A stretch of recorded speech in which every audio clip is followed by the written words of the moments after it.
guys, let me ask you something. When was the last time someone asked you how you were doing and actually waited for the answer? Not the quick, oh, how are you, as they're walking by. I mean, really asked. Because I've noticed something. The people everyone depends on, the caregivers, the helpers, the dependable friend, right? And the strong one, they're often the people nobody checks in on. And after a while, you stop checking in on yourself too. If that feels familiar, this conversation is for you.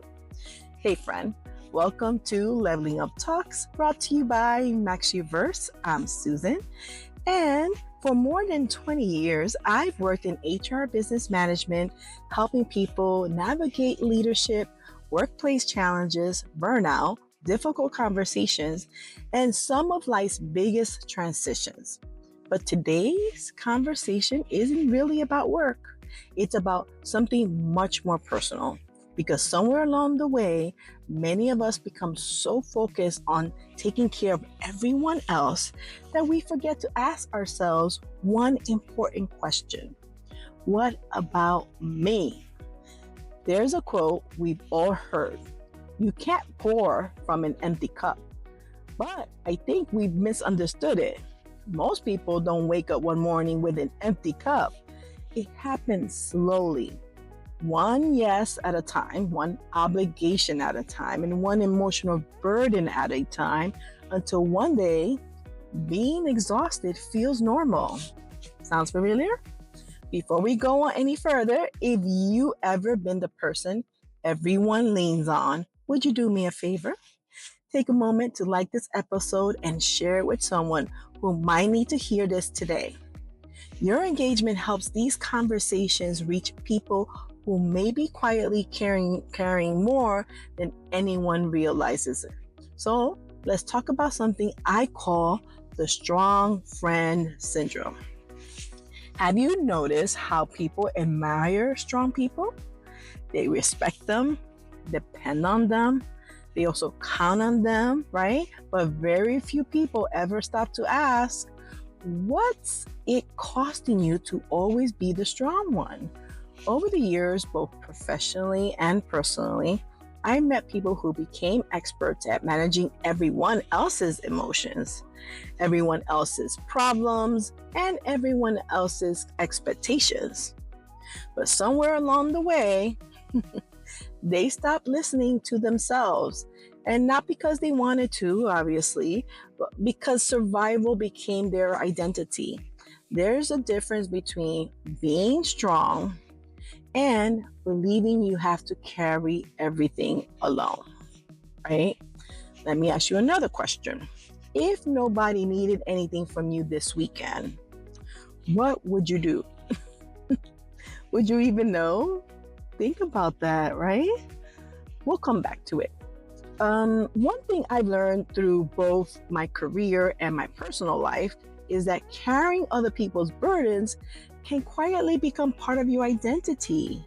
You become the helper and the fixer and the lawyer and the peacemaker, the responsible one. But eventually, people begin to expect that version of you all the time. It's exhausting. The challenge is that when you spend years focused outward, it can feel uncomfortable to turn that attention inwards. You start asking yourself, like, what do I do? What do I want? What do I need? What matters to me, right? And surprisingly, a lot of people struggle to answer that. Not because they're incapable, because they spent so much time focused on everyone else. It's tough. I think many people believe boundaries are selfish, especially people who genuinely care about others. And it's needed. Boundaries aren't about caring less. They're about caring sustainably.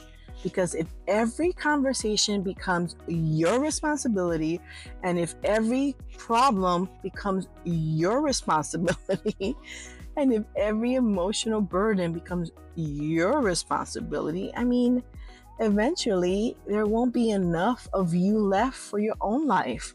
That's often where resentment begins. Not because you're a bad person, obviously, because you've been abandoning yourself far too long.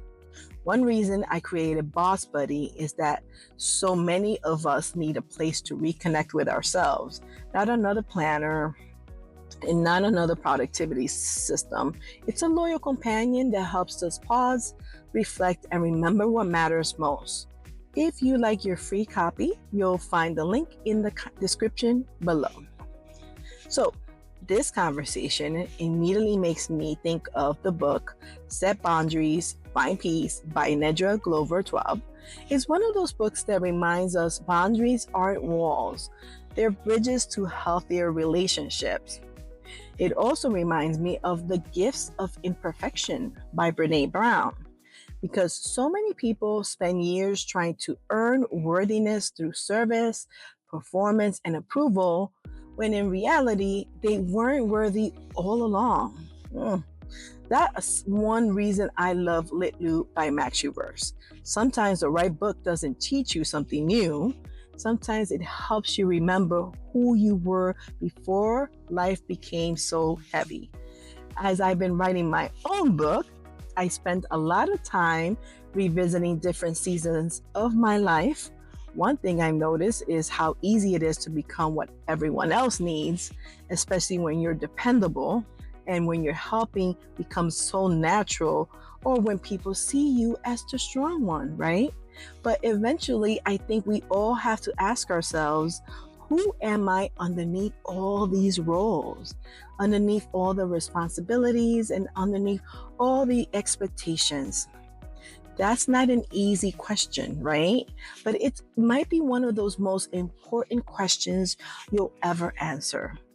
If you'd like to follow my book journey, I'd love to have you join me at susanriley.co. Link is in the description. Here is your glow forward wisdom.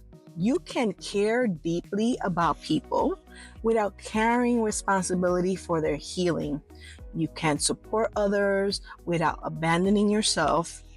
Your compassion should never require your disappearance. That's a big one. Remember the question I asked earlier? If nobody needed anything from you this weekend, what would you do? Maybe that's the question you needed to answer all along. This week, I want you to spend a few quiet minutes with a journal, yes, a journal, and answer one simple question. If nobody needed anything from me today, what would I want? Don't rush your answer, just sit with it, because your response might introduce you to a version of yourself that's been waiting patiently to be heard. If this conversation resonated with you, I'd love for you to share it with someone who's been carrying a lot lately. Like this episode, subscribe if you're enjoying these conversations, and leave me a comment. I love to know, have you ever found yourself carrying everyone else's burdens? And what helped you reconnect with your own voice, right?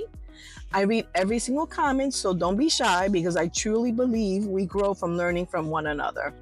And if you're looking for a community of leaders, dreamers, builders, lifelong learners, come join us inside the free MaxUverse Circle on Facebook. We love to welcome you there. Somewhere along the way, you became the person everyone else could count on. Maybe it's time to become someone you can count on too. Go be bold, go be brilliant, go be you. And I'll see you at MaxUverse.com. Until next time.